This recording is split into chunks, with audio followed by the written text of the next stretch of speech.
Hello friends, நம்ம இன்றைக்கி இந்த வீடியோவில் கல்யாண வீடுகளில் செய்யக்கூடிய பைனாப்பிள் கேசரி ரொம்ப டேஸ்ட்டாக இருக்குது இல்லைங்களா? அதே மாதிரி வீட்டில் எப்படி செய்கிறதுன்னு பார்க்கலாம் வாங்க.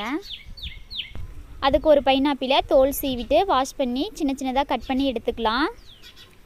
தேவையான பொருட்கள் பார்க்கலாம். 1 கப் ரவை, 3/4 கப் சர்க்கரை, முந்திரி திராட்சை தேவையான அளவு, 1/4 கப் நெய், கட் பண்ணி வச்ச 1 கப் அன்னாசி பழம், ஃபுட் கலர் தேவையான அளவு எடுத்துக்கோங்க. 4லேருந்து 5 ஏலக்காய் எடுத்துக்கலாம். அப்படி இல்லைனா ஏலக்காய் பொடி கூட எடுத்துக்கலாம். கடாய் ஹீட் ஆனதும் 2 ஸ்பூன் நெய் சேர்த்துக்கோங்க. முந்திரி திராட்சை வறுத்துக்கலாம். அது கூட கொஞ்சம் பாதாமும் சேர்த்துக்கிறேன்.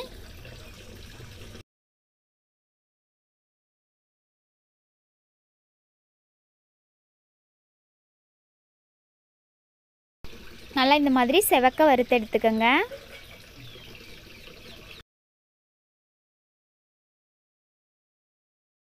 ஒரு தட்டுக்கு மாற்றிடலாம். அதே கடாயில் நம்ம எடுத்து வச்ச 1 கப் ரவையை சேர்த்து கிளறிக்கலாம். ஸ்டவ்வை சிம்மில் வச்சுக்கோங்க. லைட்டாக செவந்தா போதும்.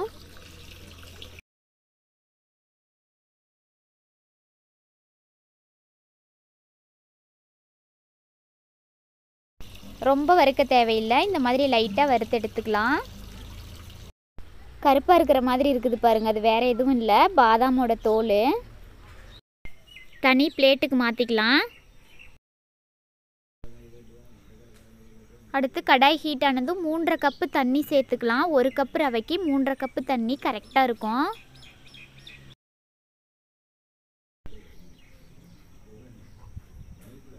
தண்ணி நல்லா கொதிக்கட்டும்.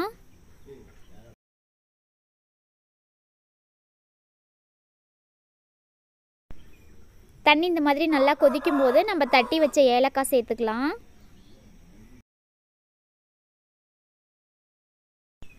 கூட ஃபுட் கலரிங் 1/2 ஸ்பூன் சேர்த்துக்கலாம். நான் எல்லோ கலர் எடுத்துருக்கிறேன். அடுத்து நம்ம வறுத்து வச்ச ரவையை கொஞ்சம் கொஞ்சமாக சேர்த்து கிளறிக்கலாம். ஸ்டவ் சிம்மிலேயே இருக்கட்டும். கொஞ்சம் கொஞ்சமாக சேர்த்து கிளறிக்கங்க. கட்டி விழாமல் கிளறிக்கிட்டே இருங்க.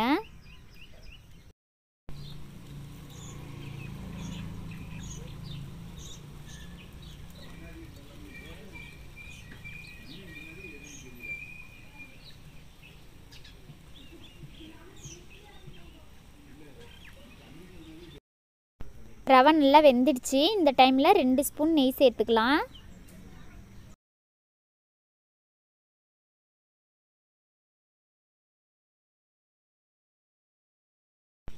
சேர்த்துட்டு 1 நிமிஷம் நல்லா கிளறிக்கங்க.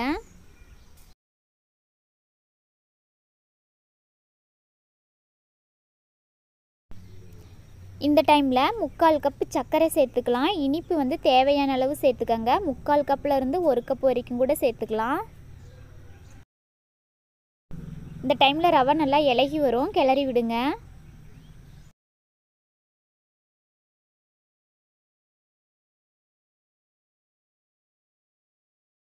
நம்ம சேர்த்த சர்க்கரை கரைஞ்சி ரவையோடு கலந்துருச்சு. இந்த டைமில் கட் பண்ணி வச்ச 1 கப் அன்னாசி பழம் சேர்த்துக்கலாம். நீங்கள் விருப்பப்பட்ட அரைச்சி பேஸ்ட்டாக கூட சேர்த்துக்கலாம். அப்படி இல்லைன்னா நெய்யில் வறுத்து கூட சேர்த்துக்கலாம். அன்னாசி பழத்தை சேர்த்துட்டு நல்லா கிளறி விட்டுக்கலாம்.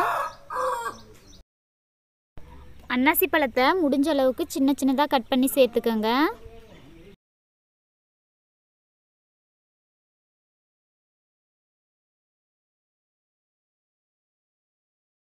மூணு நிமிஷம் இந்த மாதிரி நல்லா கிளறி விடுங்க. அதுக்கப்புறம் 2 ஸ்பூன் நெய் சேர்த்து கிளறிக்கலாம்.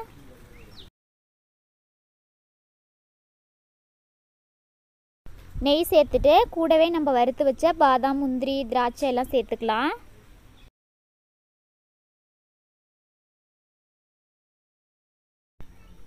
நல்லா கிளறி விட்டுக்கோங்க.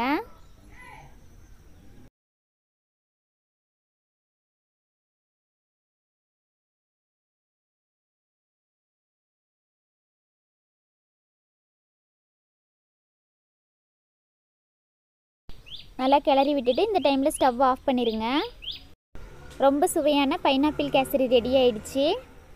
இந்த வீடியோ உங்களுக்கு பிடிச்சிருந்ததுன்னா லைக் பண்ணுங்கள். வீடியோ கடைசி வரைக்கும் ஸ்கிப் பண்ணாமல் பார்த்ததுக்கு தேங்க்யூ ஃப்ரெண்ட்ஸ்.